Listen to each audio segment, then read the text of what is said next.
Shalom, selamat pagi Bapak Ibu Saudara sekalian.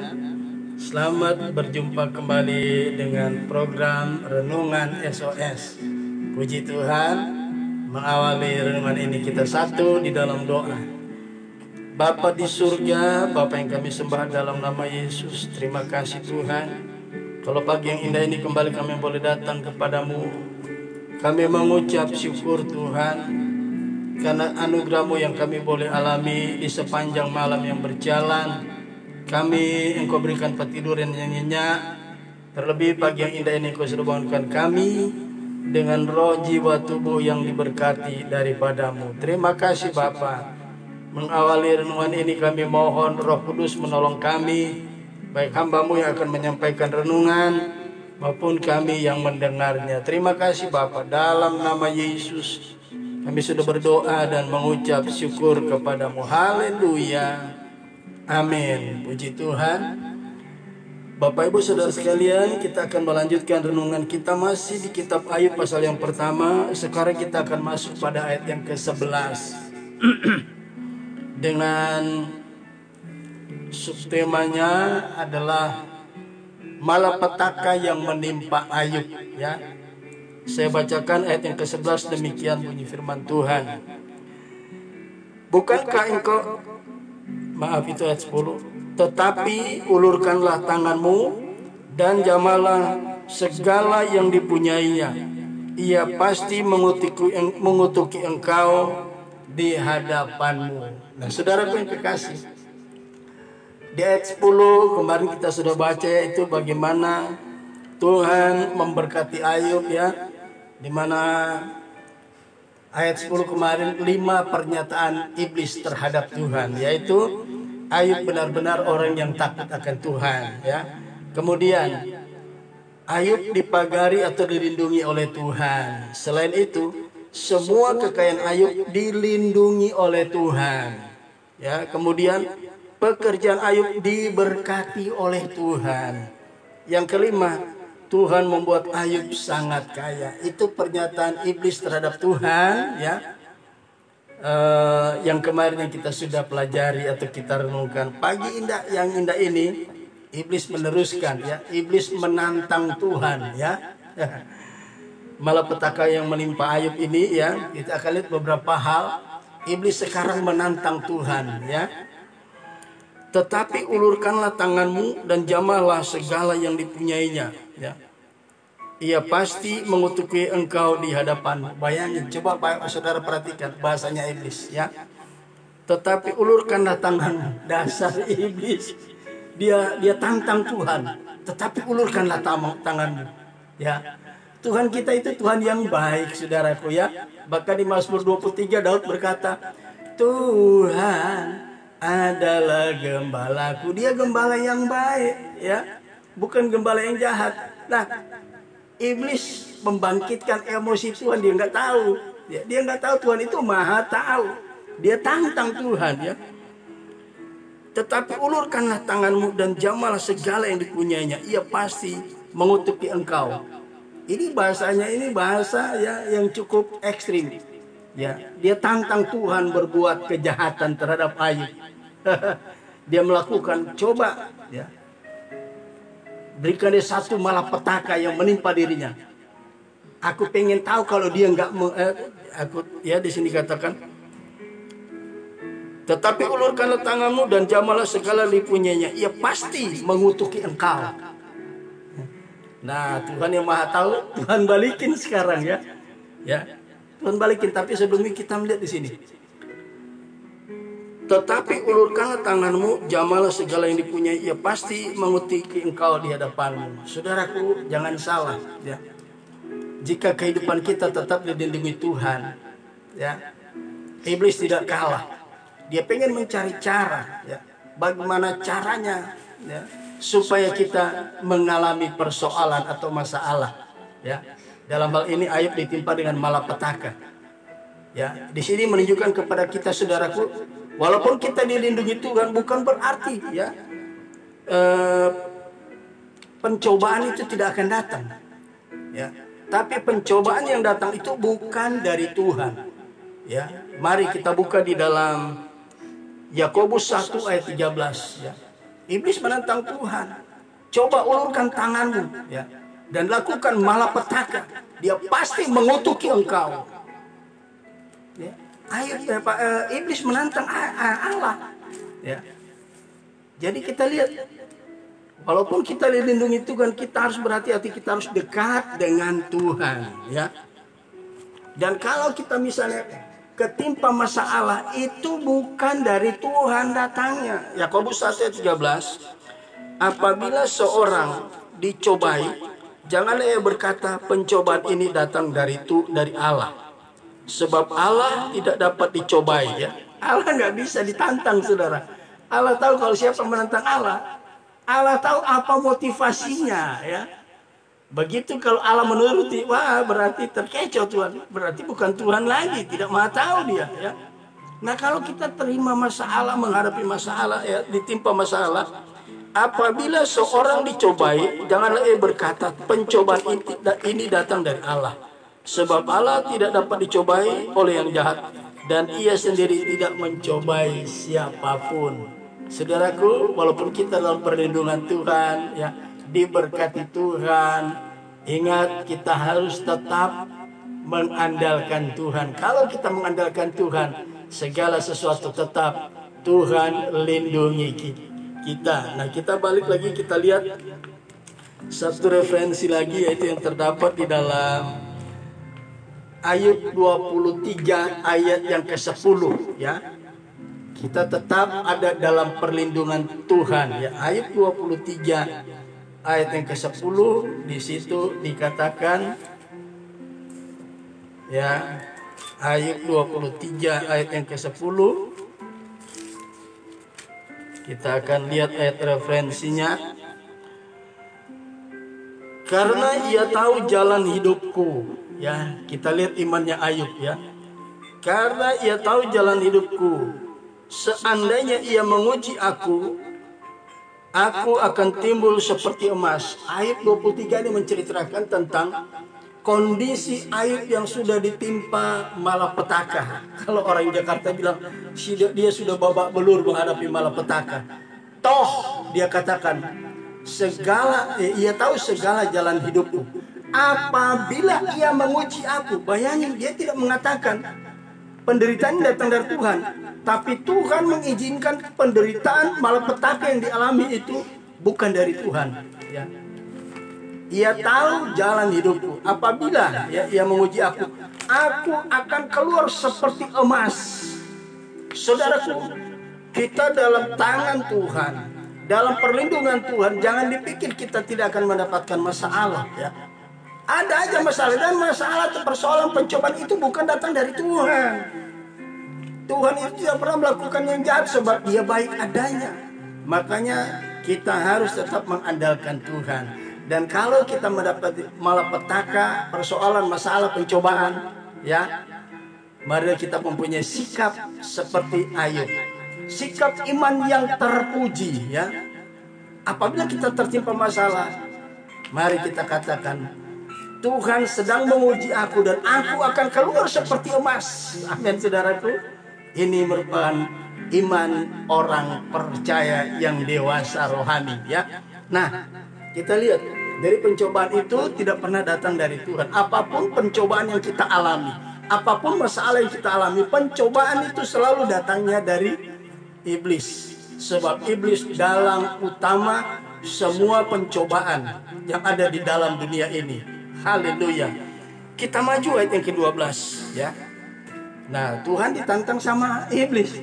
Sekarang Tuhan balik nantang ya, balik nantang sama iblis. Tuhan katakan ayat 12, maka firman Tuhan kepada iblis, nah sekarang ya, segala yang dipunyainya ada dalam kuasamu ya.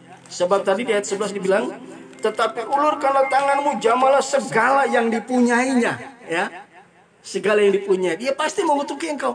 Ayat 12, dan berkata, maka firman Tuhan kepada iblis, nah segala yang dipunyainya Tuhan izinkan keinginan iblis ya untuk mencobai ya, untuk menjatuhkan, mendatangkan malapetaka kepada siapa? Kepada Ayub. Tuhan katakan, maka firman Tuhan kepada iblis, nah, segala yang dipunyainya ada dalam kuasamu, hanya jangan engkau mengulurkan tanganmu terhadap dirinya. Kemudian pergilah iblis dari hadapan Tuhan. Saudaraku, ya, Tuhan mengizinkan iblis memberikan pencobaan-pencobaan, memberikan malapetaka, masalah demi masalah dalam kehidupan orang percaya, ya. Ya, jadi tidak ada masalah, persoalan yang datang kepada kehidupan kita tanpa seizin Tuhan, ya. Tanpa seizin Tuhan. Jadi semua yang dihadapi oleh orang percaya, apapun itu bentuknya, persoalan, pencobaan apapun, termasuk sakit penyakit, tanpa seizin Tuhan itu tidak akan terjadi. Sebab malapetaka apapun, termasuk sakit penyakit, kalau kita alami, memang ada kesalahan kita, misalnya pola makan kita, ya, pola istirahat kita, ya, dan sebagainya, bisa membuat kita sakit. Tapi kalau masalah yang memang berat, ya, bukan kebetulan itu terjadi, itu semua Tuhan izinkan, ya. Tetapi semuanya itu untuk menguji iman orang percaya, ya. Kita lihat di dalam Mazmur 34 ayat yang ke-20, ya. Mazmur 34 ayat yang ke-20. Mazmur 34 ayat yang ke-20. Jadi sekarang iblis mulai menjalankan strateginya, ya. Mazmur 34 ayat 20. Kemalangan orang benar banyak, tetapi Tuhan melepaskan dia dari semuanya itu. Kemalangan orang benar banyak, tapi bukan Tuhan yang memberikan kemalangan, masalah, sakit penyakit dan sebagainya, bukan Tuhan. Dalang utamanya adalah iblis, ya. Makanya Tuhan bilang, tetapi hanya sayangkan nyawanya, jangan engkau kenapa-napakan, ya. Tuhan katakan, maka firman Tuhan kepada iblis, nah, segala yang dipunyainya ada dalam kuasamu, hanya janganlah engkau mengulurkan tanganmu terhadap dirinya. Ya, nyawa segala makhluk ada di dalam tangan Tuhan. Tidak ada yang bisa menjamah, ya. Bahkan sakit penyakit apapun, kalau bukan Tuhan yang mengizinkan, itu tidak mungkin terjadi, ya. Jadi masalah orang benar banyak, ya. Malapetaka, kesulitan yang dialami orang benar banyak. Tetapi Tuhan meluputkan dari semuanya itu, sebagaimana Mazmur 34 ayat yang ke-20.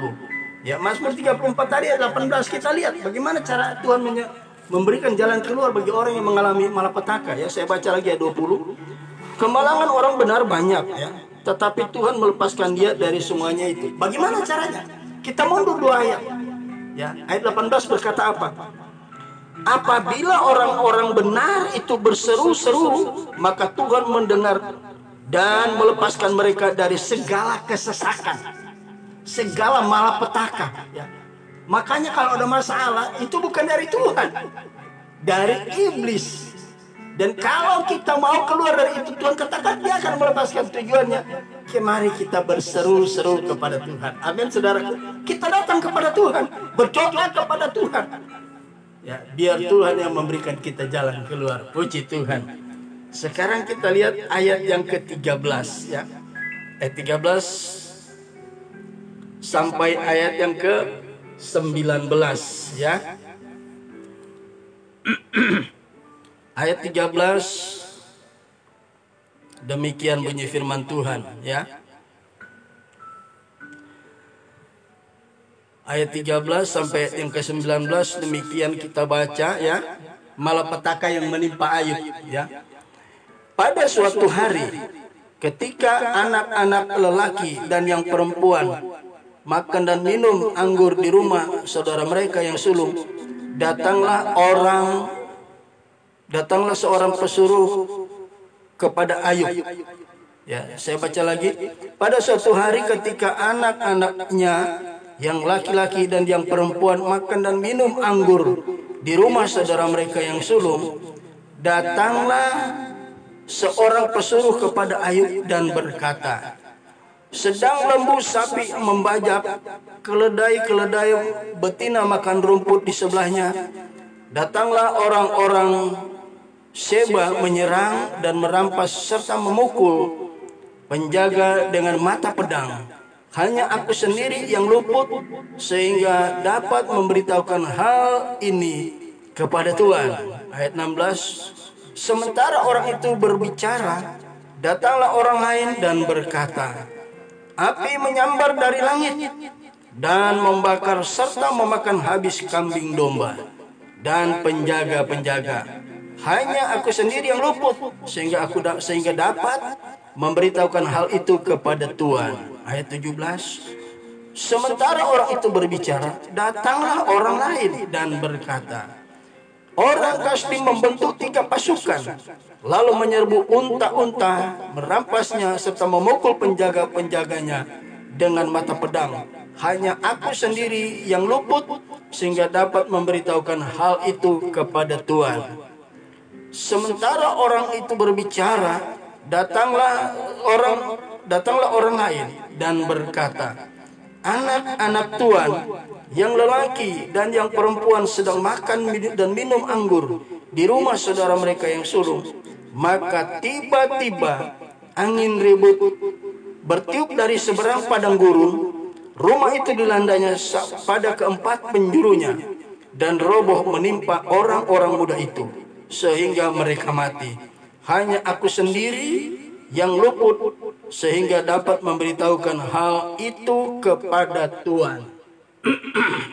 Saudara, kita lihat di sini ada 4 malapetaka yang ditimpa Ayub dalam 1 hari. Ada 4 malapetaka, 1 ya. Ayat 16 ayat 13 sampai 15 menceritakan orang-orang Sheba merampas lembu ya, lembu sapi yang sedang membajak dan keledai-keledai yang sedang merumput. Itu malapetaka yang pertama. Malapetaka yang kedua ayat 16 sampai 17. Ya, api turun dari langit membakar kambing domba ya, kambing dombanya.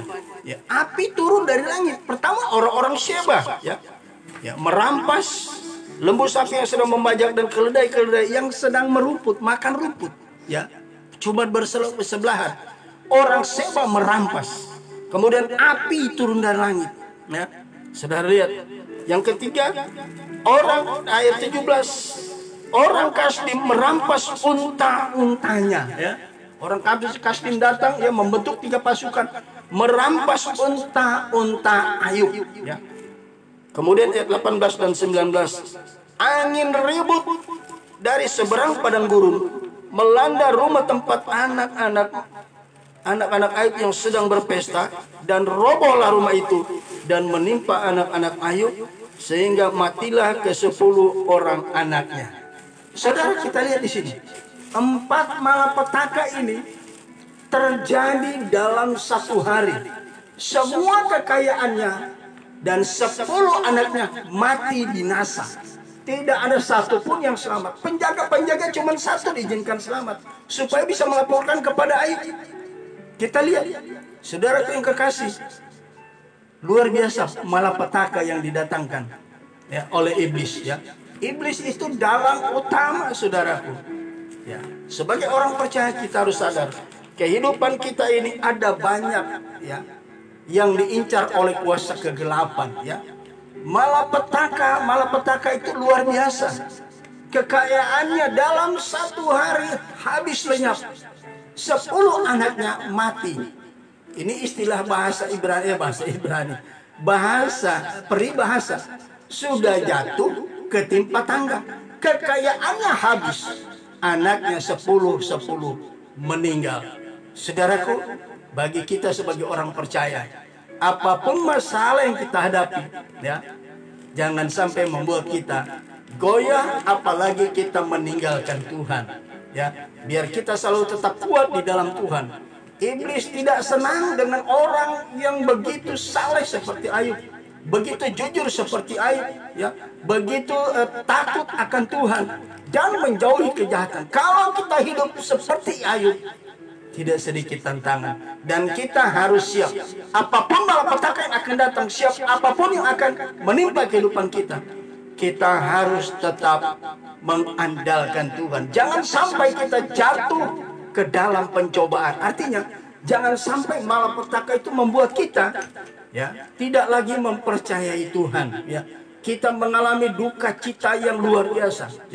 Anak 10 mati itu bukan satu hal yang mudah, saudara. Itu merupakan satu musibah yang sangat besar bagi Ayub. Tapi bagi Ayub, dia tetap mengandalkan Tuhan. Saudaraku, ketika kita menghadapi persoalan, contohilah, teladanilah Ayub. Dia tidak bergeming dengan masalah-masalah yang ada. Sebabnya sebagai orang percaya tetaplah memiliki karakteristik atau 4 label yang dimiliki Ayub.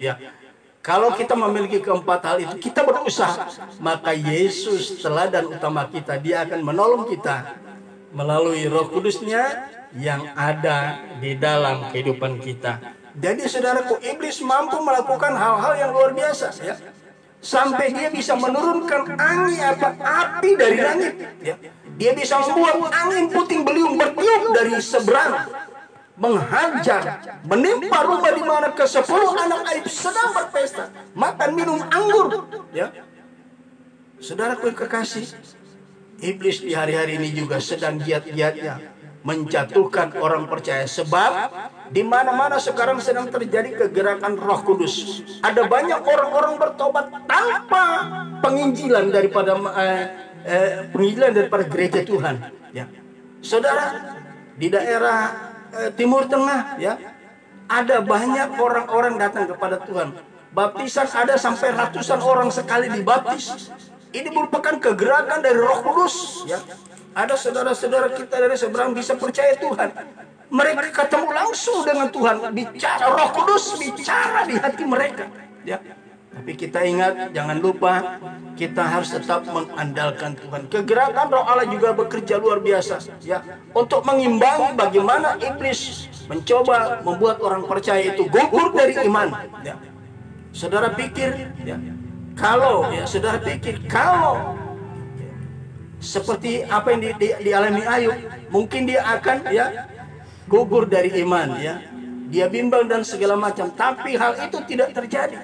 Nah, ketika hal ini terjadi, Ayub tidak pernah merasa ditinggalkan Tuhan, sebab dia percaya Tuhan tetap memagari dia, Tapi ini dia melalui peristiwa ini, dia boleh mengenal Tuhan dengan baik. Ayub ini adalah orang yang saleh luar biasa, saudaraku. Jadi mari, apabila ada malapetaka yang kita alami, jangan sampai kita kecewa dengan Tuhan. Sebab Tuhan mengizinkan supaya itu untuk menguji iman kita, saudaraku.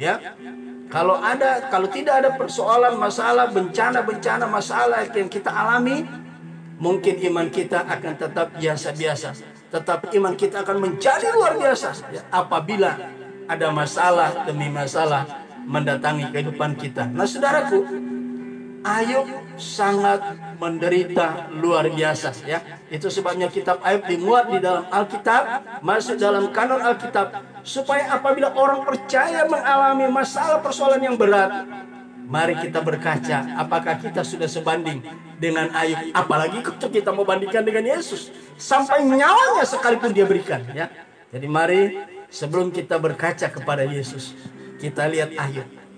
Dia ditolong Tuhan luar biasa. Kita pun pasti ditolong oleh Tuhan, karena Tuhan selalu memberkati kita, melindungi kita, dan membuat kita semakin hari semakin berkelimpahan. Haleluya, puji Tuhan. Inilah renungan kita pada pagi yang indah ini. Ingat, iblis tetap mencari siapa yang dapat ditelannya. Seperti 1 Petrus 5:8 kemarin, bahwa iblis seperti singa, berjalan keliling mencari orang yang menjadi sasarannya. Sebabnya kita jangan goyah iman. Iblis walaupun ada di sekitar kita, mencoba kita dengan persoalan-persoalan, tapi mari kita tetap kuat di dalam Tuhan, sebab Tuhan tetap menolong kita. Puji Tuhan. Mengakhiri renungan ini, kita dengarkan satu pujian bagi Tuhan.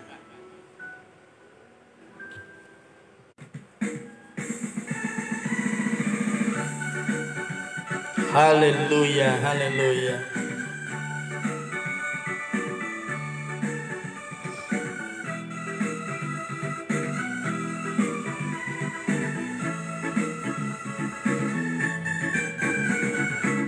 Haleluya, haleluya.